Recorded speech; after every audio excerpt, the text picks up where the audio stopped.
matters, as some have said. But then the denial comes from this place of, no, it just didn't happen. It just didn't happen. Because they can't grasp that there would be people on their side, which I don't like that, but there would be people on their side that would do something like what Hamas did on October 7th. So you either have the denial or you have that they deserved it. And it goes back to, again, them not understanding us. And I'm comforted by what I'm saying, I have to tell you in this moment, because I don't know about you, but I feel like October 7th radicalized me. And I feel like it radicalized a lot of us. People who were on the left, people who believed in peace, people who believed in maybe land for peace, that there would eventually be a solution. We just need to marginalize the extremists, and we've been radicalized. And I'm comforted almost in the fact that I'm back a little bit to that place of, it's not that everyone hates us. And you know, I did a talk on Yom Kippur, 2 weeks before October 7th. I did a talk on Yom Kippur and I did a talk about hate and how anti-Semitism oftentimes is not hate. It's genuinely people who just don't understand the Jewish people, and they're inclined to believe the worst of us.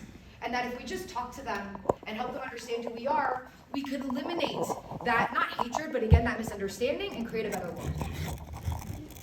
And I still believe that. I just believe that our jobs today are significantly harder than what they were before October 7th. Because I think the real face of many people has been exposed.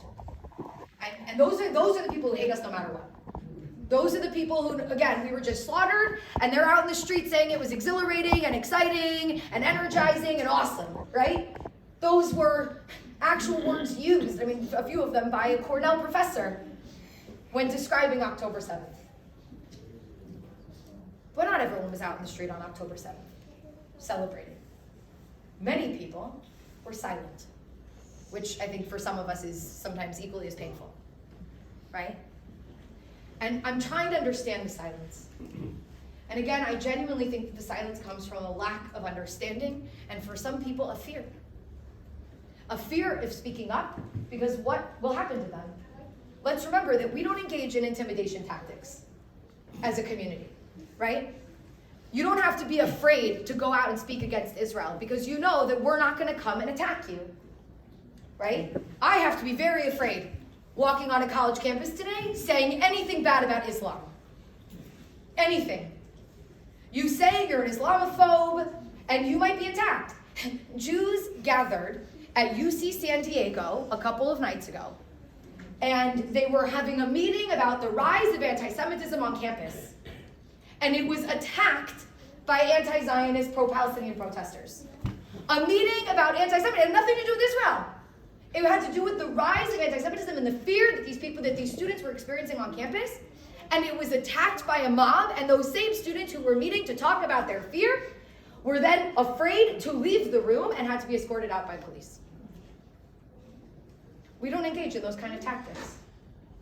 Every police officer in DC loves the Jews right now, let me tell you. You know why? Because they never got more thank yous from a community than they did on the 14th of November.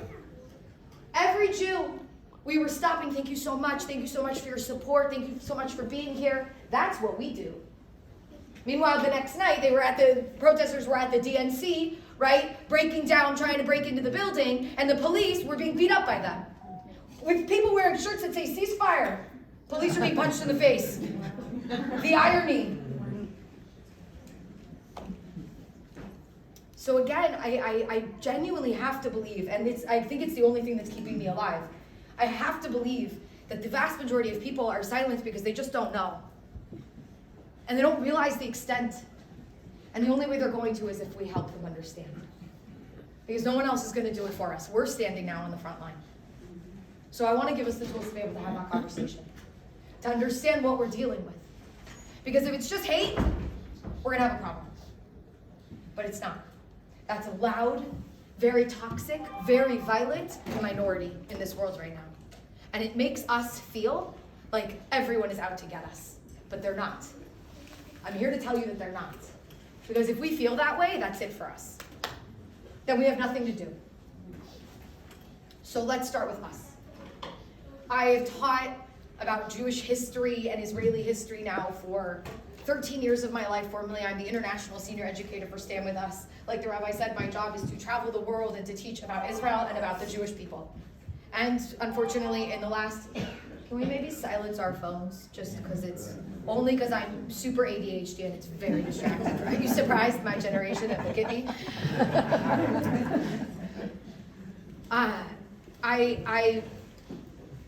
What I was saying, also in the last few years, I unfortunately have had to now teach a lot more about anti-Semitism. And again, what I realized is it all goes back to a lack of understanding of who we are, right? So let's tell the Jewish story. Because I genuinely, the more and more I'm hearing the rhetoric, the more I'm realizing that's where we need to begin. Who are the Jews? What's our connection to the land of Israel, right? Because again, if you're the person who thinks I'm just a settler colonialist from Europe, you're never going to understand Israel, you're never going to understand, you're always going to stand on the side of the Palestinians because they're the victim. So what's the Jewish story? Now what's the problem with what I just asked you? It's a bit long. Yeah? Just a little. For the attention span of the generation that we're dealing with, it's just the attention span of an ant. Okay? So I've had to take my 3,000 years of history that I've studied intensely for the last, again, 18 years of my life since I turned 18, 19, right? And I've had to condense it to maybe 30 to 45 seconds. A TikTok video. Okay? You think it's possible? It has to be. Because this is the world that we're living in. And when it's not to dumb it down, right? The point of doing what I'm about to do is to tell the story short and sweet, but in a compelling way that will get a person to say, wait a second, hold on, stop, go back, tell me more. Right? Because you got to pull them in. So let's try to tell the Jewish story in a nutshell. Okay? So where does the story begin? Actually asking, ready? Participation. Let's get some participation points. Where does the story begin? Abraham. Okay, so I have a problem with Abraham. Not really, he was a good dude. Loved Abraham. What's my problem with Abraham as a historian? Can I prove it? I wish I could. It would make my life a lot easier. We just read the Parsha where Abraham bought the first piece of land, right, in Israel, buying the part of Hebron where he's going to bury Sarah, and then he himself will be buried, where we believe Adam and Chava were buried, right?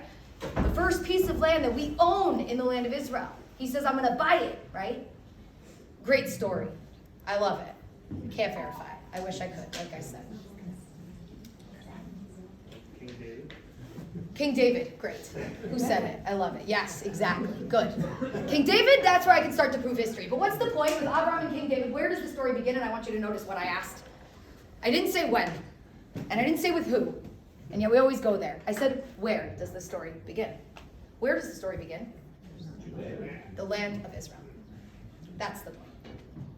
And yes, the period that I can start to prove is the period of King David. About 3,000 years ago, the kingdom of Israel is created. And we unite into one people.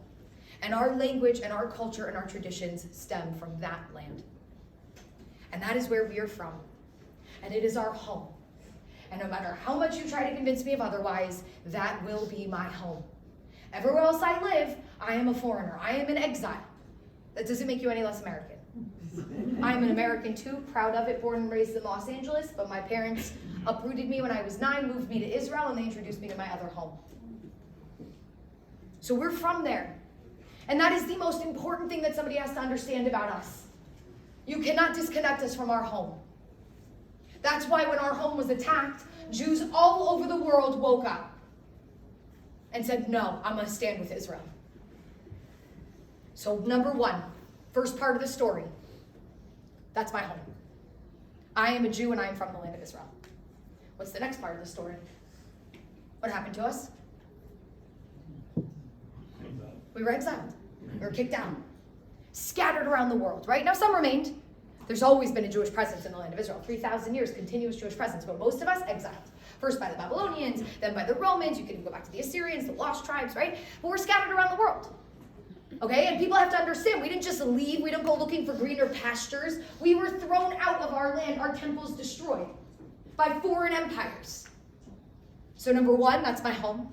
Number two, I was thrown out of my home. What's the next part of the story? So I was there, I was kicked out, then I came back. Thank you for falling into my wonderful trap. That's not the next part of the story. But I find it remarkable that in 90% of the crowds that I speak to that are Jewish, when I ask what's the next part of the story, they say, we returned. And I find that remarkable because of what somebody just said, but it takes a second to think about it. You know why it takes a second to think about that middle part of the story? Because we're trained not to. What's the middle part of the story? As one of my students described it as pain and suffering. Yep, that's the third part of the story. Persecution. Endless, relentless persecution. And why do we skip over it? Because we're trained to as Jews. We're not victims. We don't act like victims. We don't walk around like victims. We have been drilled, it's been drilled into us. They always tried to kill you. We survived, let's eat. Case in point. Right? We don't dwell on our past. Look at the holiday where somebody tried to wipe out all the Jews. How do we celebrate this holiday? We get dressed up, we get really drunk, and we eat a big meal. The Jewish way.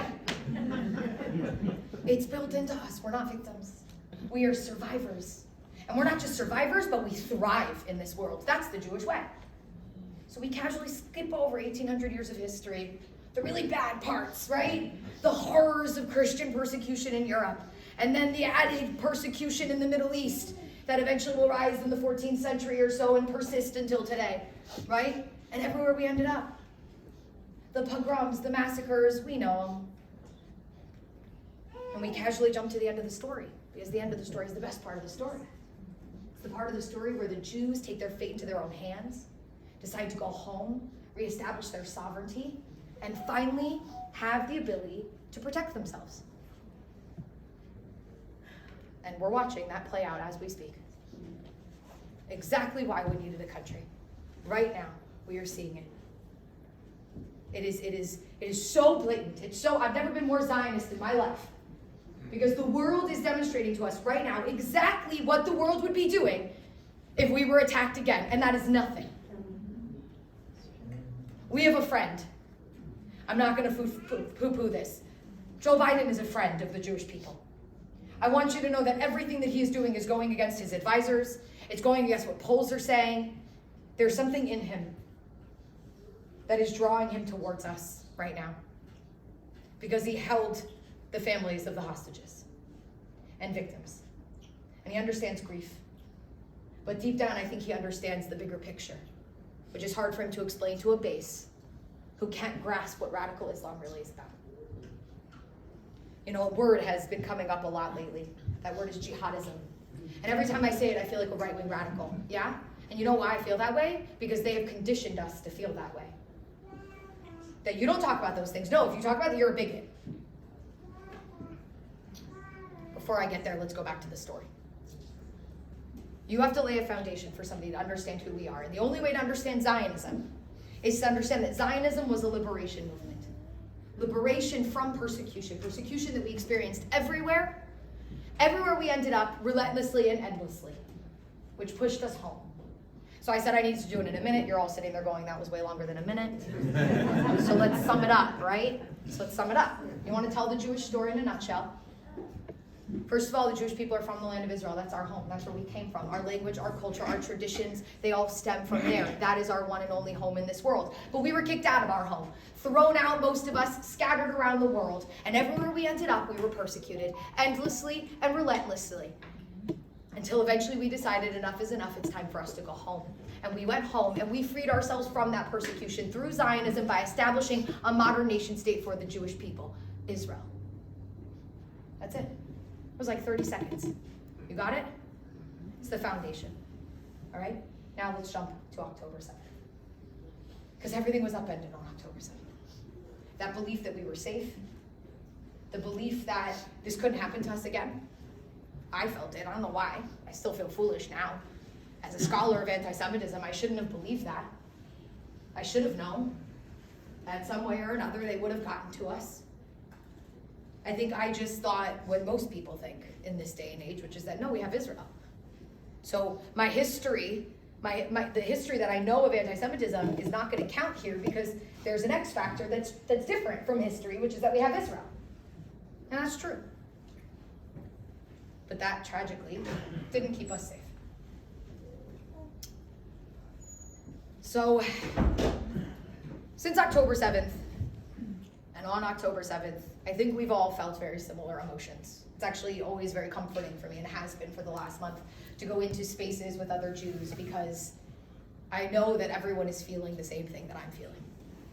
And I think that's also why so many Jews are showing up to spaces like this, because they're desperately looking to be around people who feel the same way that they do.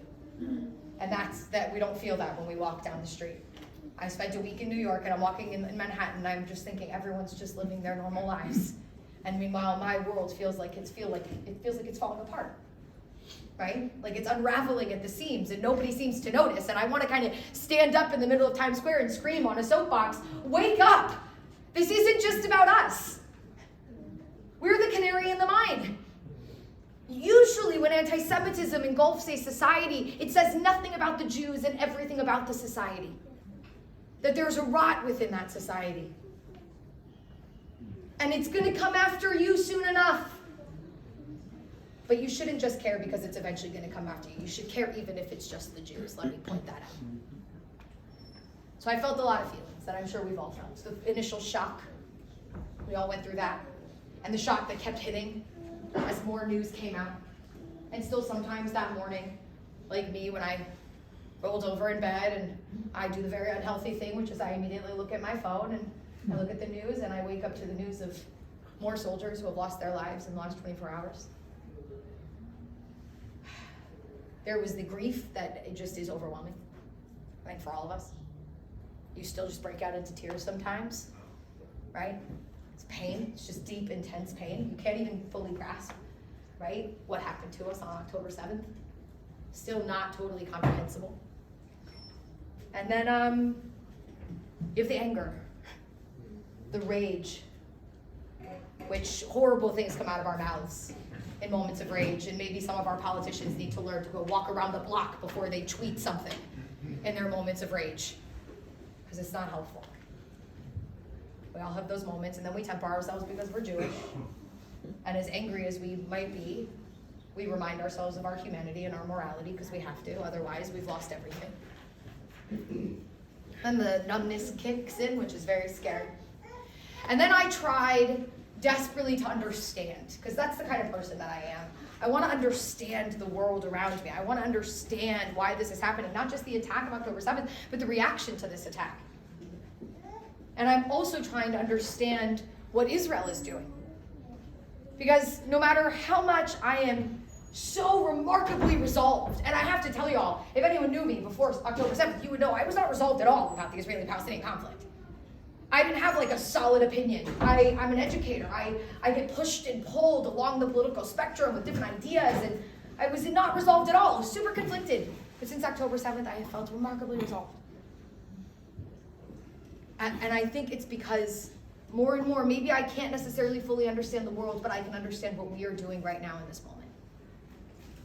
And I needed to fully understand it so that I could stand, again, in resolve and stand up and speak out on behalf of Israel no matter what. And as I was trying to understand, I'm a historian, and what I do is I historically contextualize things. That's what I do in my head. And I kept going back to a time period that I didn't want to keep going back to. I kept rejecting it. No, we don't do that. We don't do it. Would you mind silencing your phone? Oh, okay. No problem. It's okay. Maybe somebody can help you.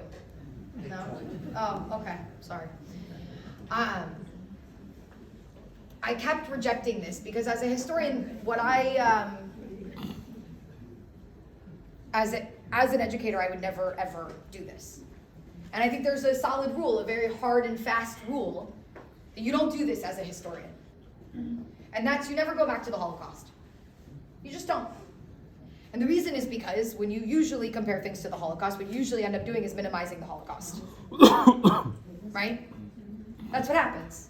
Because nothing will ever compare in size, scale, and scope to the Holocaust. It's just wrong to do that. And I know for sure that that's the case because we won't let that happen. And that's also, by the way, the difference between now and the Holocaust, is we have Israel. And I want you to remember that throughout everything I'm about to say. But I still needed to, again, contextualize our reaction to October 7th. And why the world is lacking an understanding of why we are doing what we are doing.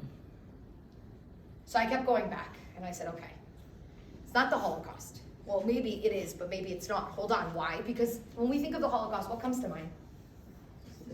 6 million Jews? Before phones. What do we think of when we think of the Holocaust?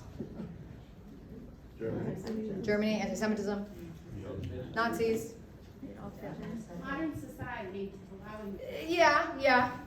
Ignorance. Defenseless Jews. Gas chambers.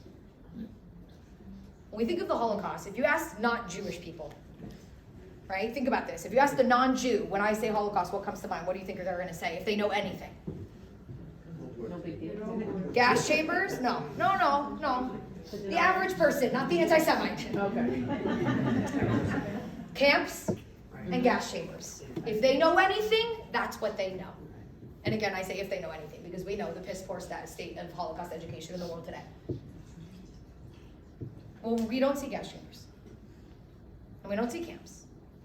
And we don't see mass killing in that way, right?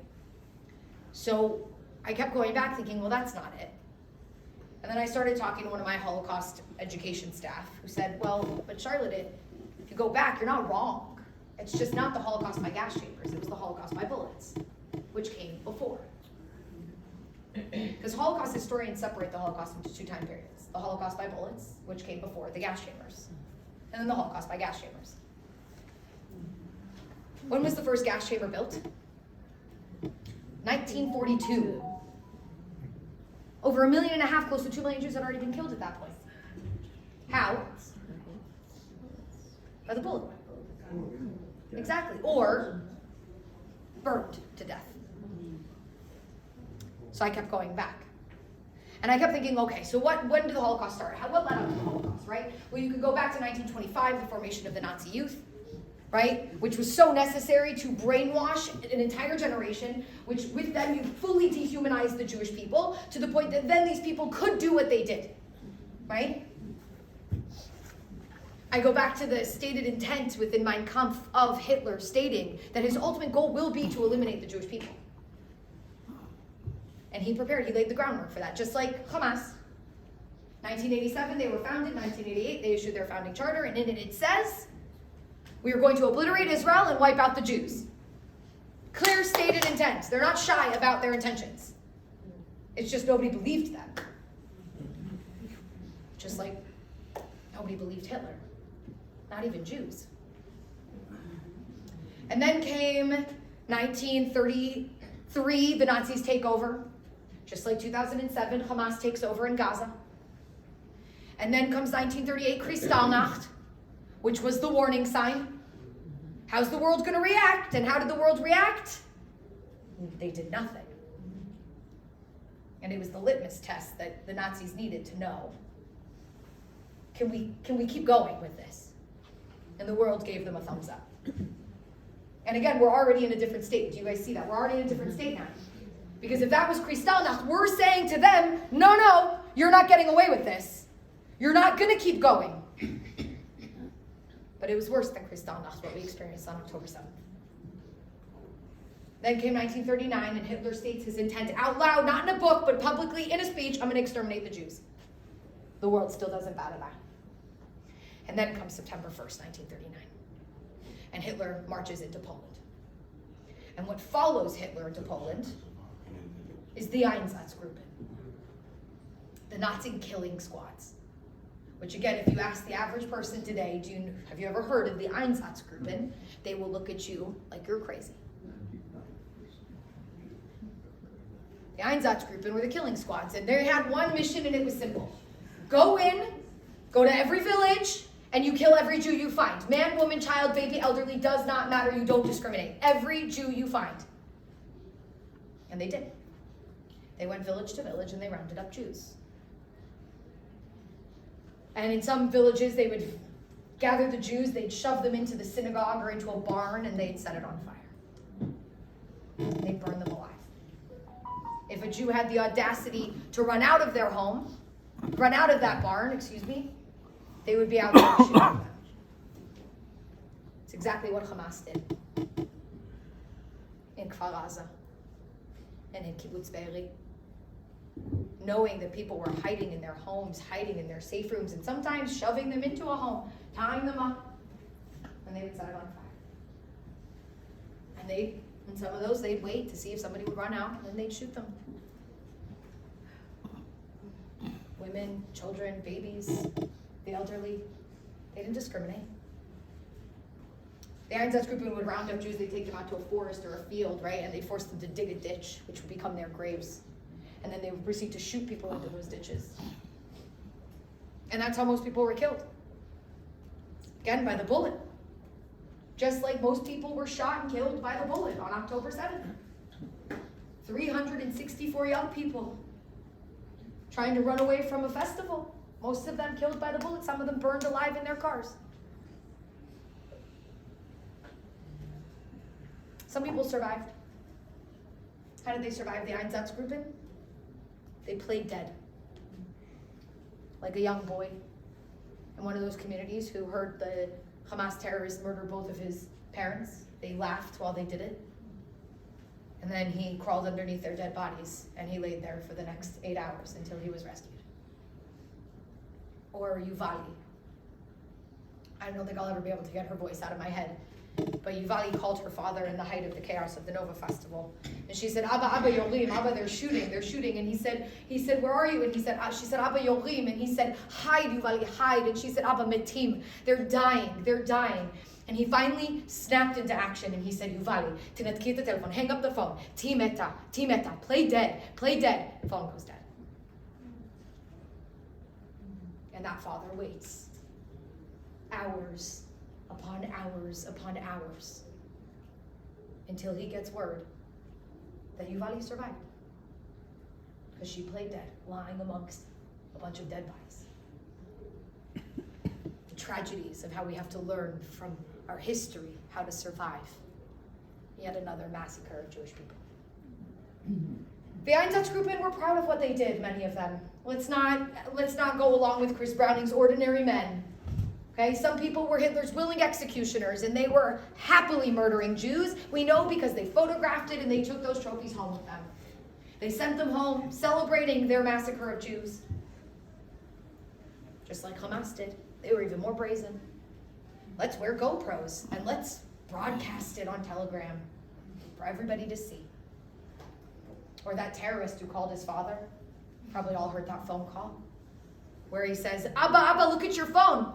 Look at WhatsApp. I'm calling you from the Jewish woman's phone that I murdered. And I murdered her husband. Abba, I murdered 10 Jews. 10 Jews, look at the photographs. And his father is praising him on the other side of the phone. Bless you, my son. May God protect you. Makes me really question what an innocent civilian in Gaza looks like.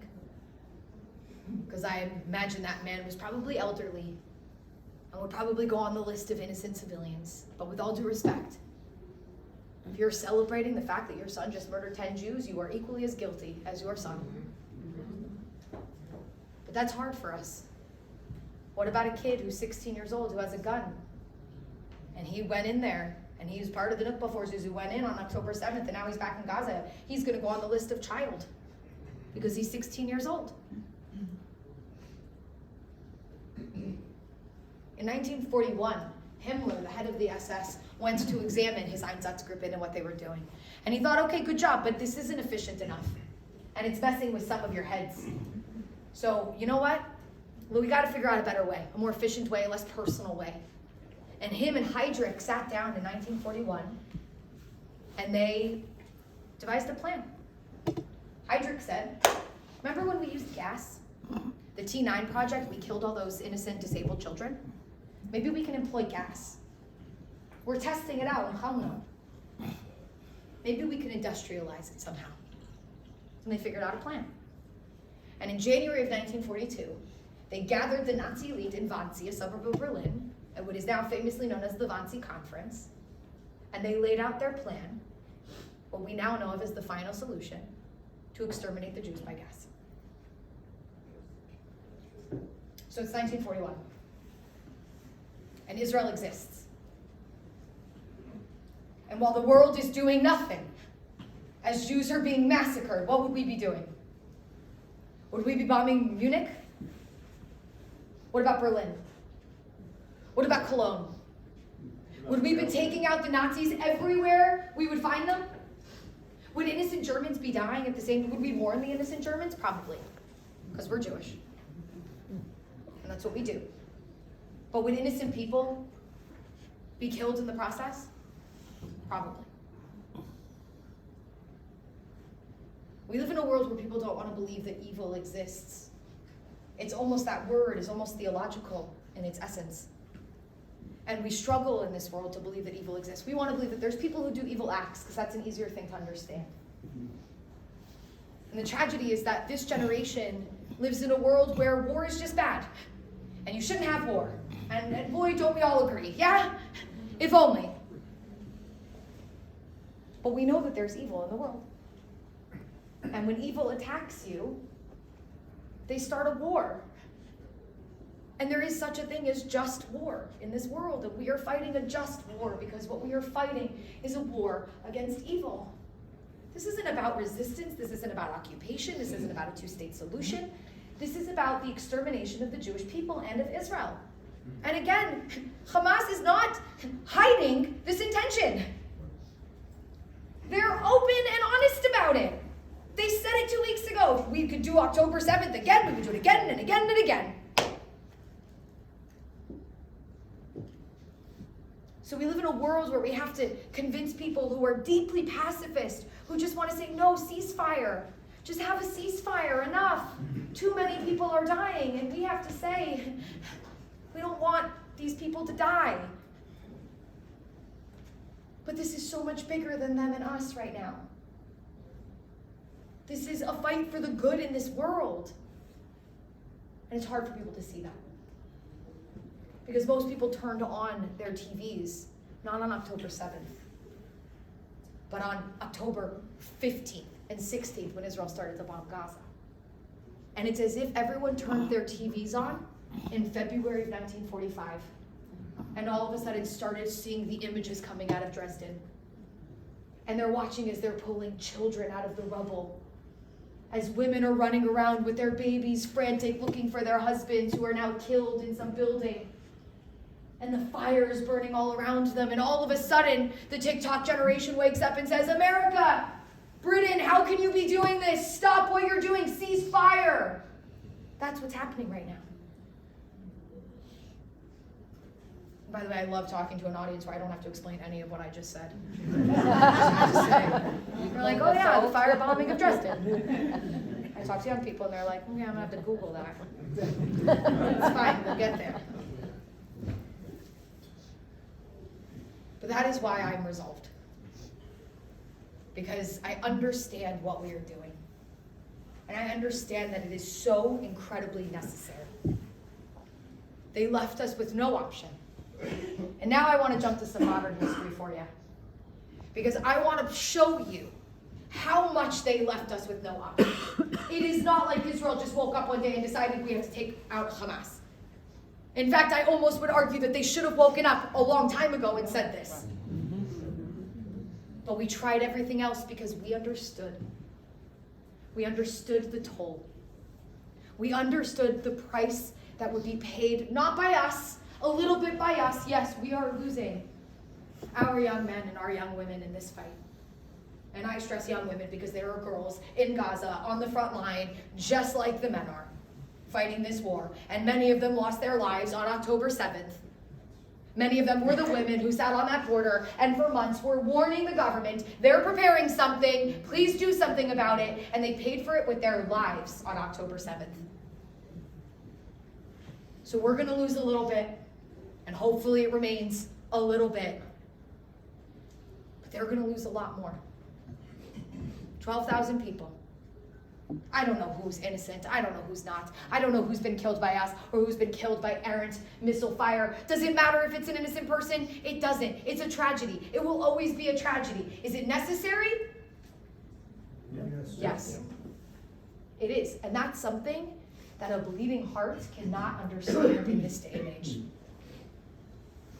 The world is not ripe for that understanding. We Jews are. We feel it in our kishkas because we understand the past, and we are usually the ones who stare evil in the face first. Then it continues on. So let's understand why this is a must. Hamas comes to power in 1987. They are created in 1987. 88, they have their founding charter. They continue to figure out how to be more violent throughout the 90s, and they also realize that the way they're going to win over Palestinians is by building schools and clinics and hospitals so that they can win over hearts and minds. And they do just that. Then comes the year 2000, and there's this offer for peace, right? The Camp David offer. And Israel offers all of the Gaza Strip to the Palestinians, along with 97% of the West Bank. And Arafat, the head of the PA, says no. And he launches an intifada, the second intifada, my upbringing in Israel. I turned 13 a month before it started. I lived through it for 2 years inside of Jerusalem. I lost 3 friends in one suicide bombing when I was 14 years old, which was my wake-up call to all of this. And in that 4.5 years, Palestinian terrorists murdered over 1,000 Israelis. 40% of them at the hands of Hamas. And then came 2005, and our prime minister decided to make a bold gesture for peace. We're going to pull out of Gaza. And by August of 2005, every single Jew, every single Israeli is pulled out entirely from the Gaza Strip in the disengagement plan. Handing it over to the PA, it's yours now. Do what you want with it. Make it the Singapore of the Middle East, as many said. And 4 months later, they had an election in January 2006, and Hamas wins that election overwhelmingly. Not because they're terrorists, but also because they're terrorists, okay? They ran on 2 platforms. Look, we just killed Israelis for 4.5 years, and they gave us land. So vote for us, and we'll kill more Israelis, and we'll get more land. But they also ran on a platform that said, listen, we've been taking care of you. Unlike our rival Fatah, who has been squandering the money and been corrupt. And look, they've built villas for themselves in Ramallah and Gaza. And where is it trickling down to you? It's not. But look, we've been taking care of you. We built the $2 clinic in Gaza. Vote for us. And they did. Overwhelmingly. So Hamas wins. But they don't get power. Because Fatah is not giving them power. And no one's demanding it of them. Because they refuse to recognize Israel and renounce terror. So a 1.5 years goes by. And then they violently take over the Gaza Strip by force in June of 2007. And in that moment, Israel says, okay, well, we tried. Now we have to implement a blockade. Because you're literally still calling for our destruction. So we have to prevent you from getting the weapons that can aid in that goal. We implement a blockade, a harsh blockade, let's be clear. So we start out really mean. We said, okay, your terror organization is what we're going to do. We're going to isolate, and we're going to separate and isolate. That's the policy. So here's a short list of things that can go into Gaza. All the basic needs. Everything else can't go into Gaza. People say, come on, Israel, why can't chocolate go into Gaza? It's not on the list. I don't care. It's a terrorist organization, a genocidal terrorist organization living alongside me. 3 years. And by the way, in all 3 of these years, Hamas has already kidnapped one of our soldiers and is holding him hostage, Gilad Shalit. No one's saying anything about it. Sound familiar? Yeah. 2010, the flotilla thing, remember that? Anyway, forced us to reevaluate. We changed our policy. Because the world says, the blockade, humanitarian crisis. There was no humanitarian crisis. They just didn't have chocolate. I get it, that sucks. I like chocolate too. But no one was starving to death in Gaza, okay? But the world was screaming, and so we switched the list. Here's a short list of things that can't go into Gaza. Everything else can go into Gaza. And aid starts to flow into Gaza. Then comes 2012, we have another operation. Rockets fly, we bomb some stuff from the air. At the end of it, ceasefire, that's how it ends. More aid flows into Gaza. 2014, 3 of our boys are kidnapped in the West Bank.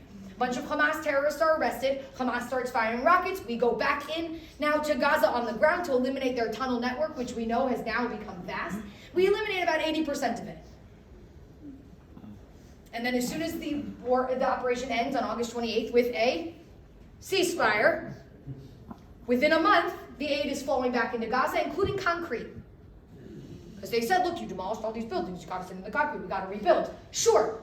And within 2 months, The Guardian, of all newspapers, is reporting about how that aid, that concrete is already being taken by Hamas to rebuild their tunnels. And Israel still lets it in. And by this point, 30,000 tons of aid are flowing into Gaza every single week through the Kerem Shalom crossing in Israel. And then Hamas starts to act like maybe they are actually a government. And we also start to realize Hamas is there. And they're there to stay. And there's a calculation that's done by the Israeli government. And they say, you know what, we need to keep Hamas alive. Because there's the devil we know. Right? And maybe we can manage them. And we start sending in the Qatari money, right? And Brinks trucks to pay their salaries, right? To maintain the reality. 7 years go by, and in those 7 years, again, Hamas starts acting a little responsible. They've overpumped from their underground aquifer, which is where their fresh water comes from, so they built a desalination plant. And now 90% of the water in Gaza comes from Gaza, from the desalination plant. They've rebuilt their power plant. And now 55% of the electricity in Gaza comes from Gaza. And things are quiet, a little eerily quiet. And then comes 2021, and they're dragged into an operation that they never wanted to be a part of, but it was a pissing contest between them and Fatah, and they had to get involved, or they would lose face with the Palestinians. And that ended yet again with a ceasefire. And then they pushed us even more. They said, it's great, you're sending in the aid, right? You've got the money going in. Now let's go even further.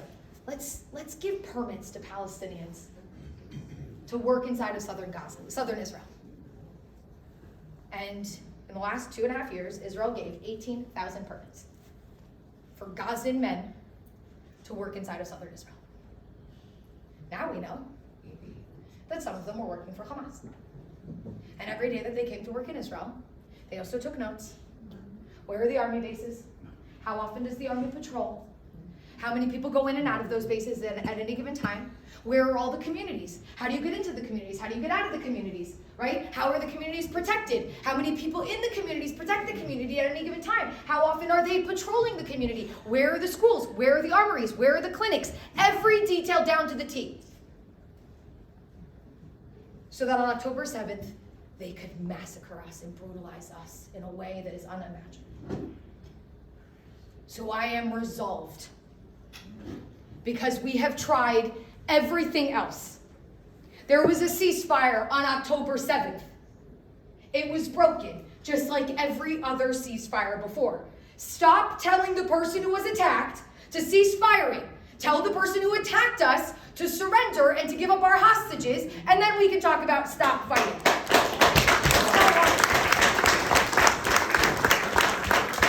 And the fact that every single person of goodwill, that the fact that every leader in this world is not saying that every single day, tells us everything about our status in this world. And again, I want you to notice, again, there's one guy, ceasefire hasn't come out of his mouth. When he's asked ceasefire, he says no. Simply and very emphatically, when's there going to be a ceasefire? There won't be one. Release the hostages. That's what he says. He's the only one saying it. Well, sorry, I'm an Israeli citizen, and I'm not going to get into the Israeli government at this moment. Bibi says it. He says it. Of course he does. Of course he does. And Israeli leaders say that, no doubt about it. You would hope that Israeli leaders would say that. So I've gone around and I've spent the last month of my life talking to Jews, predominantly. I've gone to campuses. I was at Cornell. Yes, that Cornell, where Jews were told that, that there was a board that said, follow Jews home and slit their throats. By the way, I went to that kosher dining hall that was closed that night because they were nervous for the Jews that night. I went a week later, and it was covered in Israeli flags. So I want us all to take a lesson from the students at Cornell and many other universities around this country and around the world. Because let's be real, they're the ones standing on the real front line these days. And I wouldn't want to be a student these days. It's scary, I'm not gonna lie. But even at Cornell, they were saying, oh, the media is here again. They're interviewing us about anti-Semitism. And of course, they're interviewing the Muslim kids about Islamophobia, because, God forbid, we talk about those things separately. And they just said, but we're done. Can they go away? Like, we're done. We know that it's here. We're not that scared anymore. Like, we just need to live our lives. And I'm looking at them going, yeah, they should go to every other goddamn university in this country and stop acting like this is somehow only at Cornell. But I still want us to take a lesson from them. Look, I gave you a little bit of information today. There's so much more. I don't have a lot of time. I gave you our story, which is crucial. It might not sound that important, but it is the linchpin, if you will, of understanding Israel and understanding what's going on right now and understanding the narrative that the people who are now waving Palestinian flags and some who are pro-Hamas, it is the linchpin of understanding why they are doing what they are doing, because they don't believe that story. I've given you a contextualization that is crucial to understanding why we are doing what we are doing today, and how, again, it's so much bigger than us, and why it needs to be done, and tragically innocent people are going to pay the price. And we're going to do our best to minimize that number to the best of our ability, but still achieve the goal. And I've given you the modern history of why and how we got to this point, and that we didn't come to it lightly, but it was forced upon us.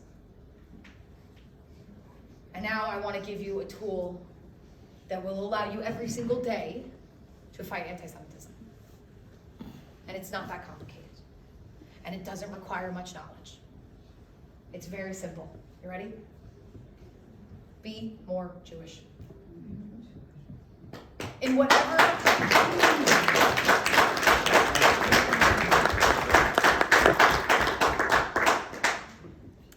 that means to you.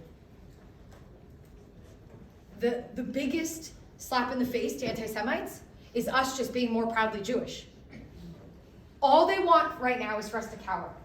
All they want is for you to not put that sign outside of your house because you're afraid of what might happen to your house. I get the fear. You gotta overcome the fear. Don't be the cowering Jew. Not now. Not ever. That's all they want right now. And there were so many Jews, and I keep going back to that time period of the Holocaust, because there were so many Jews who said, I'm just going to put my head down, and I'm fully assimilated, and I'm German, and everything's going to be okay. And then one day the knock came on the door. And there was their friend next door, who instead of coming out to try to protect them, was the one who actually turned them in. And you're sitting there going, oh my God, what's happening? Don't be that Jew. Know who your friends are. And I know a lot of people have lost a lot of those in the last 45 days. A lot of students are shocked because of the amount of friends that they've lost. And I tragically have to keep going back and saying they were never your friends. They were a convenience. You were a convenience to them, and you're no longer convenient to them. True friends will be standing alongside you right now. And there are many, by the way, who are not Jewish who are standing alongside us right now, and I don't want you to think otherwise. Every event that I've had, I have an organization, Christian organization, that says, if you need security, we will pay for it. All you have to do is tell us, and we will pay for it. And they've already paid twice for security at different events that I've had. It's there. But again, the time now, right now, what we're being called to do more than anything else is every single day just be more Jewish. Show up. Lean into your Jewish family right now. You could go out there, and maybe you have non-Jewish peers. You can engage with those people. You can try to tell our story. You could try to help them understand, push past the images. Again, tell them you're waking up to Dresden in 1945, but there's a context here that we have to understand. And maybe, just maybe, people will hear your story, feel your pain and your fear, and stand by you. And many won't. But I want you to look around the room. I want you to acknowledge that the people in this room always will. And it's in moments like these that, yes, we need to step outside and do that work, but then when you're too exhausted, when the mental anguish is just too much, we need to know not to disconnect, but to reconnect to our family. And this is our family. These are the people that we can rely on right now. These are the people who, when you walk into this space, you don't have to explain how you're feeling. You don't have to justify how you're feeling. You don't have to defend anything. You just get to be. And so right now, the greatest thing that we can do is just be more Jewish and be more proud. I have felt a lot of emotions, like I've said, in the last 45 days. But one emotion I have not felt any of is shame. And one emotion I have felt an abundance of is pride. So feel proud that we live in a world now where Jewish blood is not cheap. Where we live in a world where we don't have to go groveling on our knees to leaders around the world, begging them to do something about the fact that somebody's killing Jews. No, you don't want to do it, we'll do it ourselves. And you could stand by us, and we appreciate it, and if you don't, I don't care. I don't care.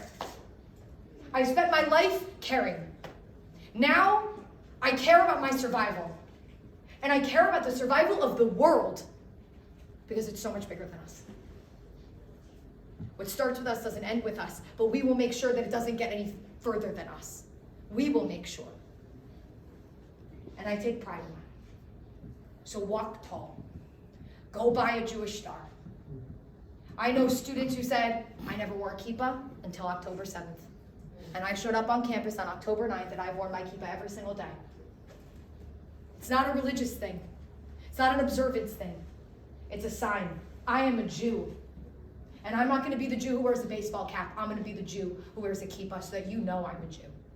I'm the Jew who wears my Jewish star. I'm the Jew who carries around an Israel pin on my chest every single day. I went to Norway, people said, yeah, you might not want to do that. And I said, yeah, beat me up. I don't care. I'm not hiding who I am. So if I have to take heat for it, I'll take heat for it. I'm not going to be the cowering Jew. And it's the one thing that we can do every single day. Sure, educate yourself. Keep educating yourself. Stand With Us is there to help you every step of the way. If you need it, we got it for you. But from right now, from this moment, every day, I want you to walk out of this room and I want you to say, what am I going to do to be more a part of this family? What am I going to do to lean into this family right now to keep it strong? Y'all, we have a long road ahead of us. It's a long road.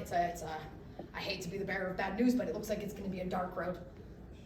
Okay? Things are going to get worse before they get better. That's what it looks like right now. But it will get better, and I know that. I know because I'm a historian, and I can look at Jewish history, and I'm so well aware that we always come out, and we usually come out on top. But instead of trying to cling to a light at the end of the tunnel, right? Instead, what I want us all to do is I want us to light this dark tunnel together. To be stronger through it.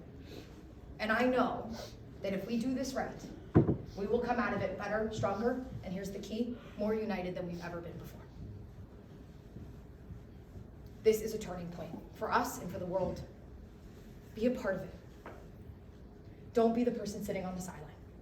Be an active player. And you did the first step. You showed up today. Keep showing up. Lean in, and we'll get through this together. I'm Israel101.